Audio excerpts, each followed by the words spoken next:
Welcome back to my channel. If this is your first time visiting, my name is Bwandungi.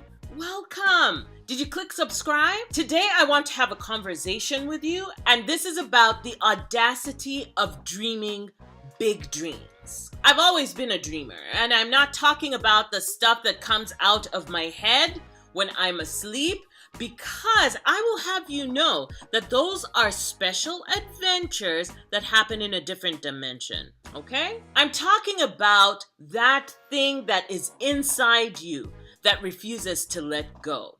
That dream that you have had since you were a child, that you were meant for something special, and that special thing that you were going to do was going to change the world. That's the dream that I want to talk to you about. When I think about it, I realize that I inherited the sense that there's something big, a larger purpose for my life. I get it from my parents. As kids, we watched them work on their big ideas, on their big dreams.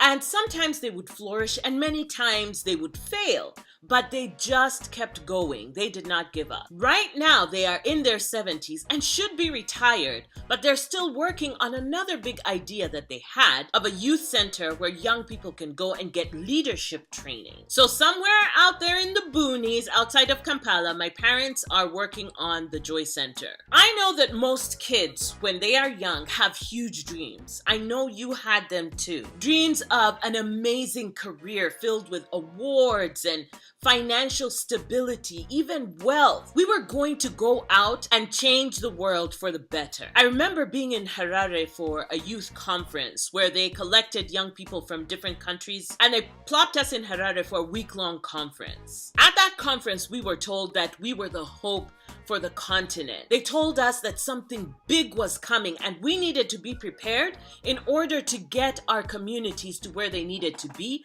to receive that thing that was coming. We were so excited after that. I remember the Ugandan delegation had chartered a plane and we sang on that plane all the way back to Entebbe. Even now when I think about it, I get goosebumps. I was so excited and so ready to get the ball rolling. But then you get home and the banality of reality gets thrown at you like bullets, making sure that your dreams die. Are you sure you understand what you're doing? Why don't you take a course on that first? But you don't like standing for many hours. Aren't those materials too expensive?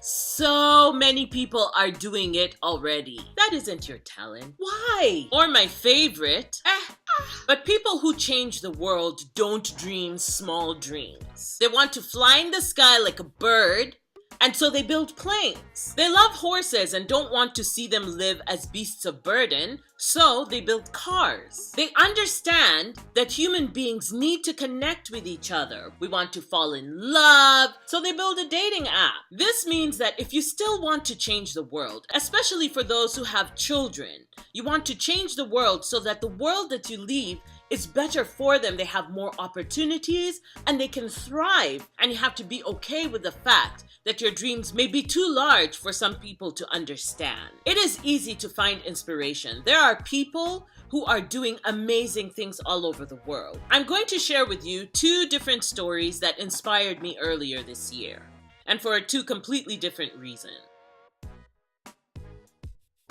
In northern India, there is an island called Majulah Island, and it is on the Brahmaputra River. Due to deforestation, whenever the monsoon weather comes in, it washes away people's homes, people's farms, and the island has been slowly eroding so that it's lost a lot of its landmass. A man called Jadev Payeng, who lives on this small island, 150,000 people, he decided that he was going to plant trees and has been doing so since 1979. Right now, the trees that he has planted have become a forest that is larger than 800 acres. Now, if somebody comes to you and tells you, let's go out every day and plant a tree, it sounds like such a small thing to do. It's so simple. Just go outside and plant a tree every day. Now imagine the same person coming to you and saying, let's plant a forest that is more than 800 acres. That is daunting.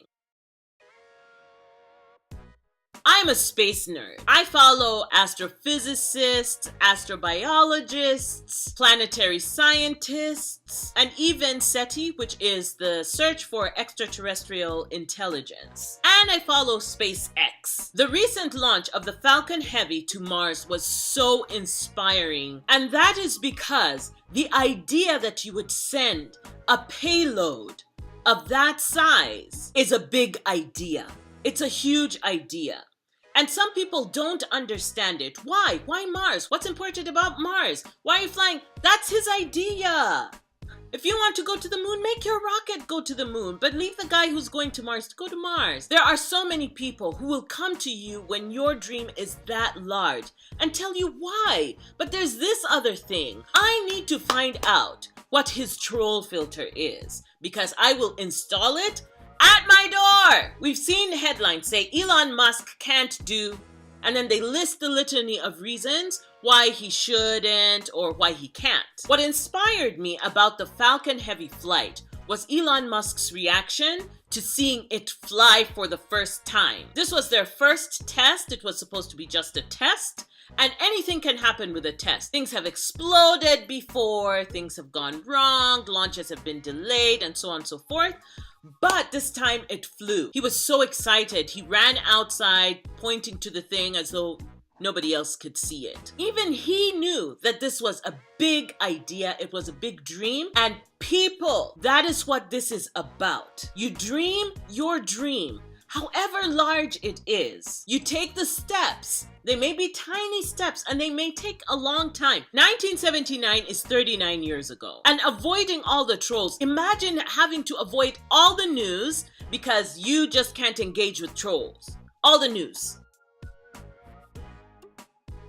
I'm an author and I have huge honking dreams. So big that my brain can almost not fit them all inside. It means that every day I am working on these dreams, and I may seem a little intense to people who are just watching their lives roll by. It also seems that sometimes I'm not very friendly because I can't come out or I was abrupt with my answer, but it's because my mind is filled with my big idea and planning for it and the next steps that I'm going to do to accomplish this, and fighting the trolls that live in my brain, telling me I can't do it. Will they change the world? You bet they will. They will create jobs. They will inspire other people. They will create an industry that will break the current structure, the way that we're doing certain things. You bet your ass they will. I'm not the only one with gigantic dreams. I know that you have them as well, and sometimes all you need is a little push to steer you in the right direction, to get you on the path to accomplishing the purpose, the reason why you were put here. I have written a companion blog post to this video,